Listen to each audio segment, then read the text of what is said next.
Next, and this is also UK, so we can talk about it in the same conversation, and that is Netcare.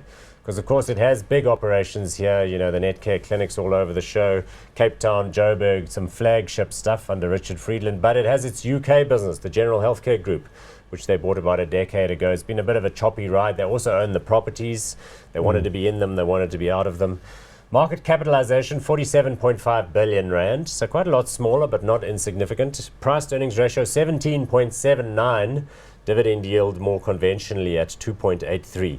So here there's nothing changed operationally other than the fact that they've got a bigger UK business, which is also dependent on UK debt financing for property. Yes, and they've had to restructure it, and you spoke about all the stories they had with the properties. This has not, to be honest, been a very successful investment. They've benefited hugely up until the last 6 months on rand weakness. Yeah. But the actual operations itself is exactly what we spoke about under Mediclinic. Not enough. This has not been a growth market. Yeah, let's go into the share chart because this will be quite revealing, and you'll see that what it does, as Wayne says, is that it has a nice run up till 2015, and since then it's gone a little bit sideways, not disastrously so. Strong local earnings and, you know, doing all the right things, doing lots of capital development, the rolling out expansion new in beds. SA. Surprising enough, when you look at all the companies, despite what we think about the SA economy and regulation, anything, the SA operations in all of them have actually been quite good. Very well. They've done very well, and they're expanding beds all the time.